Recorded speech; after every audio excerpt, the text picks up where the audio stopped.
योजनाओं का लाभ दिव्यांगजनों तक पहुंचाने के लिए 1 करोड़ से अधिक दिव्यांग पहचान पत्र जारी किए गए हैं।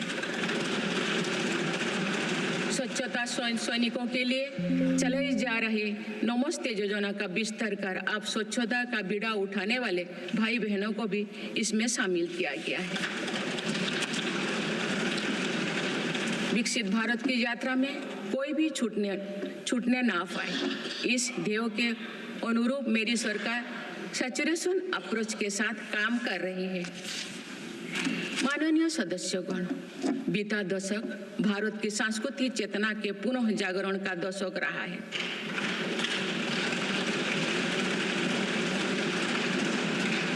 हम अपनी विरासत पर गर्व और विकास के प्रति समर्पण के साथ ऐसा भविष्य गढ़ रहे हैं जहां संस्कृति और प्रगति साथ साथ आगे बढ़े। इस वर्ष हम डॉक्टर श्यामा प्रसाद मुखर्जी की 125वीं जयंती मनाए हैं।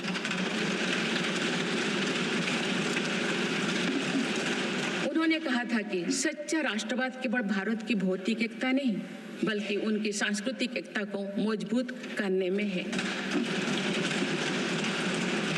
इसी कड़ी में भगवान महावीर का 2550वें निर्माण महोत्सव श्रद्धापूर्वक मनाया गया है। देश ने उत्साह से संत मीराबाई की 525वीं जयंती भी मनाई।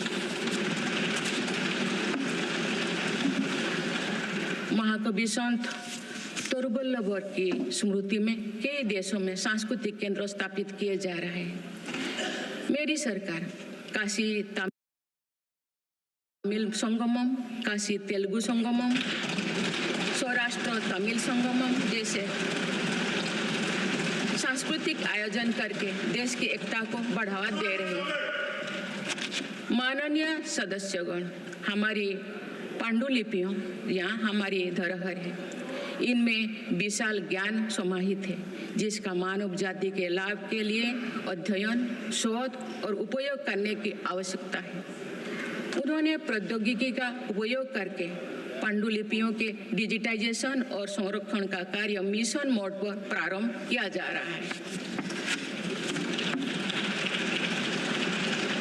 देश की विरासत का एक महत्वपूर्ण स्तंभ हमारी समृद्ध भाषा संस्कृति है। मुझे खुशी है कि सरकार ने आसामी, मराठी, पाली, प्राकृत और बांग्ला भाषाओं को क्लासिकल लैंग्वेज का दर्जा दिया है। भारत की सभी भाषाओं में सरलता से संवाद के लिए AI की सहायता से भाषिणी प्लेटफॉर्म का देशवासी व्यापक उपयोग कर रहे हैं। माननीय सदस्यगण, मेरी सरकार के प्रयासों से आज विश्व के सांस्कृतिक मंच पर भारत ने ग्लोबल लीडर की पहचान बनाई है।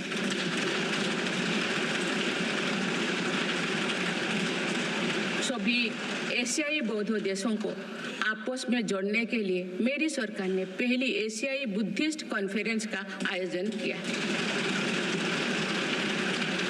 पिछले वर्ष वर्ल्ड हेरिटेज कमेटी की बैठक का आयोजन भी भारत में हुआ, जिसमें 140 देशों ने भाग लिया। अंतर्राष्ट्रीय योग दिवस के माध्यम से पूरा विश्व आज भारत की योग परंपरा को अंगीकार कर रहा है। माननीय सदस्यगण, प्रगति की भव्य इमारत को नई बुलंदियों तक ले जाने के लिए मजबूत स्तंभों की जरूरत होती है। भारत के विकास के लिए मेरी सरकार ने रिफॉर्म, परफॉर्म और ट्रांसफॉर्म के ऐसे ही 3 मजबूत स्तंभ बनाए हैं। आज ये सब पूरी दुनिया में भारत के नए गवर्नेंस मॉडल का पर्याय बन गए हैं। सरकार ने संविधान के लागू होने से पहले बने कानूनों की विस्तृत समीक्षा की है। कई कानूनों को निरस्त या संशोधन किया जा रहा है ताकि पूरा तंत्र वर्तमान सामाजिक और आर्थिक चुनौतियों का सामना कर सके। सरकार अब तक 1500 से अधिक पुराने और आवश्यक कानूनों को निरस्त कर चुके हैं। आगामी के कानूनों को हटाकर दंड संहिता के स्थान पर न्याय संहिता लागू किएगी। जन विश्वास और जन भागीदारी के साथ मेरी सरकार जनता का जीवन सुगम बनाने पर कार्य कर रही है। विवादों को निपटाने के लिए विवाद से विश्वास की पहल की गई है। इसी भावना के साथ सरकार ने 40,000 से अधिक नियमों का कम या सरल किया है और 3500 प्रावधानों को अपराध मुक्त किया है।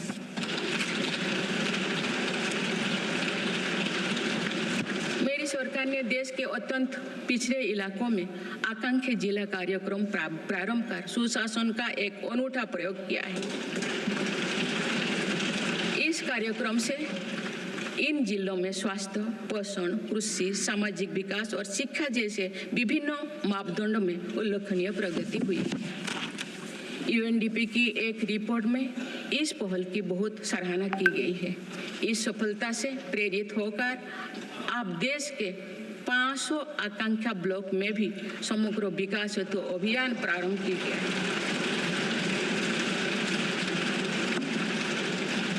सुशासन पर ध्यान केंद्रित करते हुए आई गोट कर्मयोगी डिजिटल प्लेटफॉर्म बनाया गया है, जिससे सरकारी कर्मियों को अपनी दक्षता बढ़ाकर कर्मयोगी बनाने का प्रोत्साहन मिल रहा है। इस प्लेटफॉर्म पर 1700 पाठ्यक्रमों उपलब्ध है और अब तो 2 करोड़ से अधिक प्रशिक्षण पूर्ण किए गए हैं। माननीय सदस्यगण, इस वर्ष देश सरदार वल्लभ भाई पटेल की 150वीं जयंती मना रहे हैं। उनकी प्रेरणा से मेरी सरकार राष्ट्र प्रथम की भावना को लेकर आगे बढ़ रही है। देश की सीमाओं की रक्षा और आंतरिक सुरक्षा सुनिश्चित करने के लिए सरकार ने ऐतिहासिक कार्य किए हैं। विशेषकर रक्षा क्षेत्र में आत्मनिर्भरता में हमें बहुत उत्साहजनक परिणाम मिले हैं। हम मेक इन इंडिया से मेक फॉर द वर्ल्ड की ओर बढ़े हैं। इससे देश में रोजगार के नए अवसर भी बन रहे हैं। कुछ दिन पहले एक ऐतिहासिक पल में देश में बने 2 युद्धपोतों और 1 पनडुब्बी को भारतीय नौसेना में कमीशन किया गया है।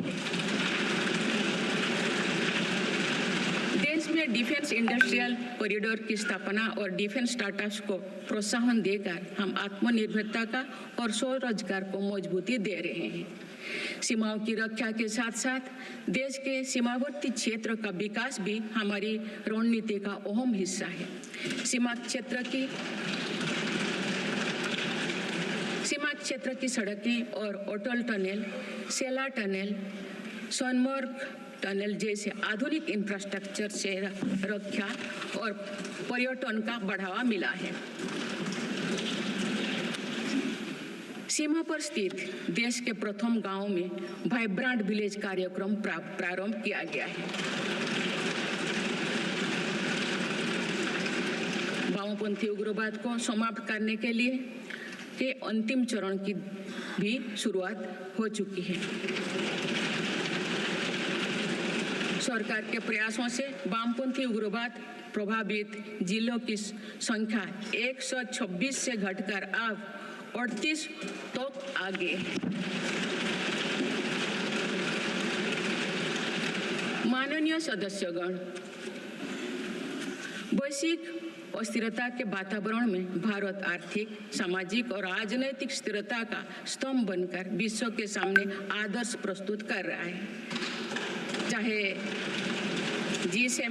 G7 समिट हो या क्वाड, ब्रिक्स, एससीओ हो या G20, भारत के सामर्थ्य, नीति और नियत पर पूरे विश्व ने भरोसा जताया है।